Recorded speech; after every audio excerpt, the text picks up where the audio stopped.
د قرآن کریم د ترجمې 122 درس د النساء سورت او 143 آیات. اعوذ بالله من الشیطان الرجیم بسم الله الرحمن الرحیم. اللہ تعالی فرمائی یا ایها الذین آمنوا اے مؤمنانو لا تقربوا منزدیکی گئی الصلاة المانزتا وانتم پداس حال کی چی تاسو سکارا نیشئی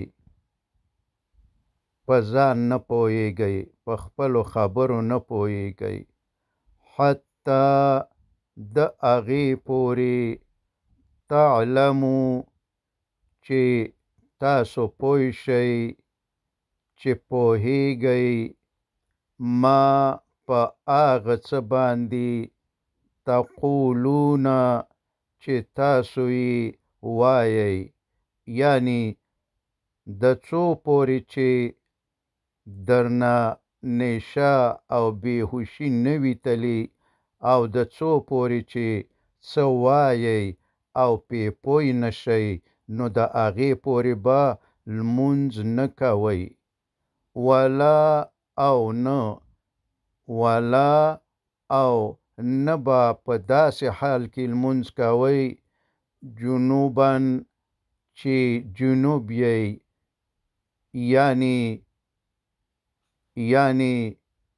جنسی نزدیکت مو کڑی وی الا مگر عابری سبیل لاروی یعنی مسافر که اوبه پیدا نکی نو تیموم دی ووهی او لمونز دی وکڑی.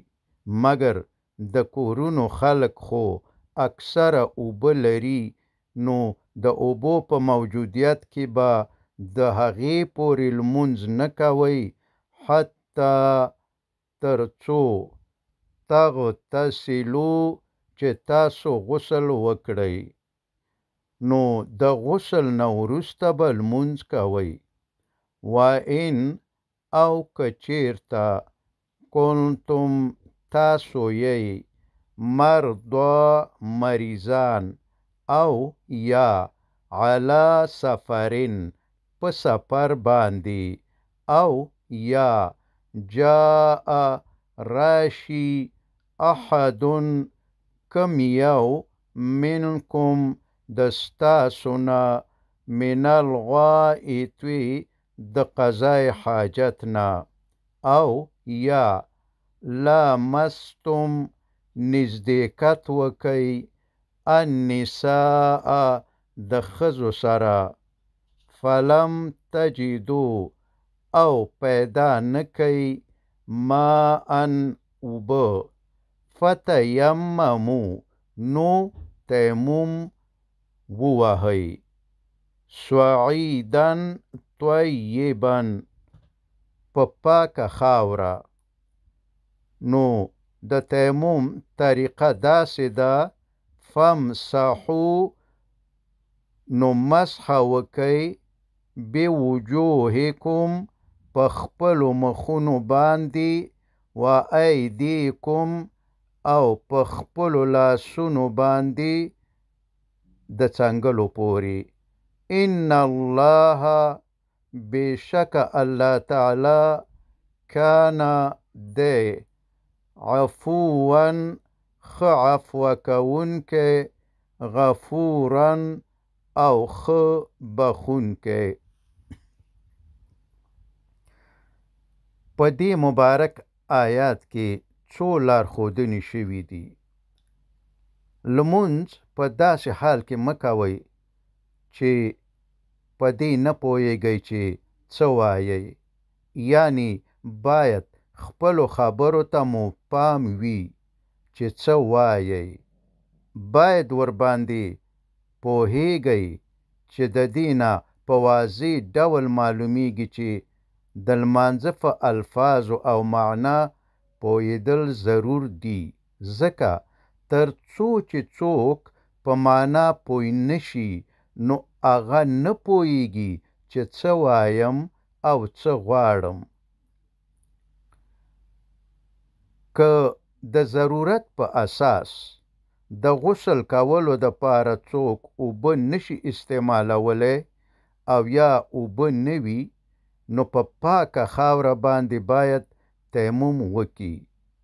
په دې هر څوک پوهیږي چې په اوبو سړی پاکیږي، خو دا چې په خاوره سړی څنګه پاکیږي انشاءالله د دې خبرې وضاحت کوو. که تاسو مرغانو او حیواناتو ته ځیر شئ وبه ګورئ چې که اوبه پیدا کی نو ځانونه پکې اچئ، په خپلو وزرونو ځانونو ته اوبه شیندي، او که اوبه پیدا نه کی نو په خاورو کې رغړي، په خپلو وزرونو او ښکرونو ځانونو ته خاورې شیندي. دوی ته د غسل او تیمم فطري لارښودنه شوې ده او موږ انسانانو ته شرعي لارښودنه شوې ده. یعنی الله تعالی د غسل او تیمم په اړه په هغه څه مکلف کړي یو چې حیوانات او مرغانې د خپل فطرت په حکم کوي. یوه وړه مرغۍ هره ورځ څو ځله په خاورو کې رغړي او د رغړېدو په وخت کې کوشش کوي چې د خپلې هرې بڼکې بیخ ته خاوره ورسوي. دا یې یو ضرورت دی، ځکه چې د دې په واسطه یې پوستکی د ډېرو جلدي مرضونو څخه بچ ساتل کیږي او دا یې د علاج طریقه ده. اکثره میکروبونه هم په اوبو د منځه ځي او هم په خاوره.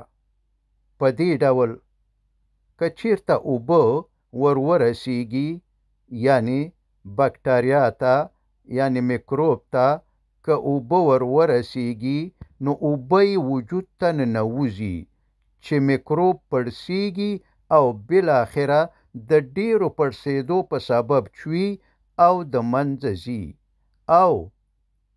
او که چیرته خاوره ورسیږي یعنی خاوره ورسره په تماس کې شي نو خاوره د میکروب د وجود نه اوبه جذبوي، غونجیږي او بالاخره مري او د منځه ځي. او الله تعالی فرمای الم ترى آیا تا ندی لیدلی، آیا ته نه ګورې الی الذین هغه خلک اوتو چې ورکول شوې ده هغوی ته نصیبا یو څه برخه من الکتاب د کتاب د علم نه، خو دوی د دنیا د عزت، دولت او شهرت دپاره د الله تعالی د کتاب نه آیاتونه د خلکو نه پټوي. یعنی د الله تعالی د کتاب څه آیاتونه د خلکو نه پټوي او د ځینو آیاتونو تعویل او تفسیر په خپله خوښه د خپل عزت او شهرت زیاتوالي دپاره کوي. نو دا خلک یشترون الضلالة په خپله هم د ځان دپاره ګمراهي اخلي، و یریدون او غواړي ان چې تدولو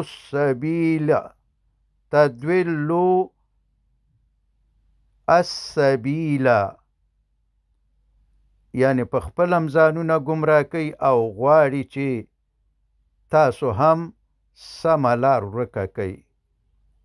والله او الله تعالی اعلم ښه عالم دی باعدائکم ستاسو په دښمنانو باندې نو الله تعالی تاسو خبروي چې دښمنان مو د مسلمانانو په جامو کې دوکه نه کی او د دوی د دروغو او منافقت څخه په ډکو وعدو باندې ونه غولېږئ.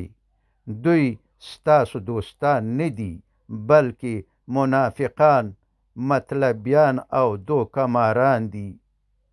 وکفا او ستاسو د پاره کافی دی، بس دی، بالله الله تعالی، ولیا دوست. وکفا او کافی دی او ستاسو د پاره بس دی، بالله الله تعالی، نصیرا کومک کوونکی. اے مؤمنانو، ستاسو د پاره د الله تعالی کومک او دوستی بس دی. دا خلق د اسلام په جامو کې نه ستاسو دوستان دي او نه ستاسو کومک کوونکي دي، بلکې د دروغو په وعدو تاسو د حق څخه اړول غواړي. او فرمای من الذین، ځینې د هغو خلکو هادو چې یهودیان دي، یحرفون بدلوي، یحرفون بدلوي په خبرو کې، الکلمه الفاظ، عن مواضعه، عن مواضعه د خپلو ځایونو نه، و او کله چې دوی ته الهي احکام بیان کړي، یقولون دوی وایي سمعنا مونږ واورېدل تا چې څه احکام بیان کړل، وعصینا او ومو نه منل. یعنی د سمعنا سره یو ځای په زړه کې او یا ورو ورو عصینا هم وایي. مطلب دا چې ستا خبرې منږ واورېدلې خو منو یې نه. و او کله چې د پیغمبر علیه السلام سره خبرې کوي، وایي چې اسمع واوره، غیر مسمعین وانورې ته، یعنی غوږونه دې کاڼه شه چې هیڅ شی وانورې. مطلب دا دی چې د اسمع یعنی واوره د لفظ سره د غیر مسمعین لفظ یعنی د غیر مسمعین لفظ یو ځای کوي چې یو قسم بی ادبی او خیره ده، یعنی کون شي. و او کله چې پیغمبر علیه السلام ته خطاب کوي، نو وایي چې راعنا زمونږ رعایت وکا.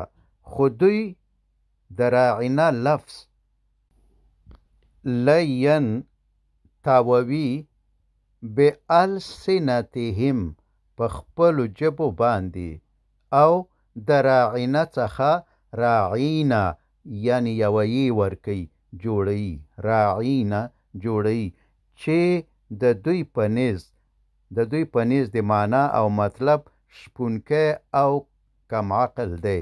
یعنی نعوذ بالله، ای کم عقله یا ای زمونږ شپونکیه.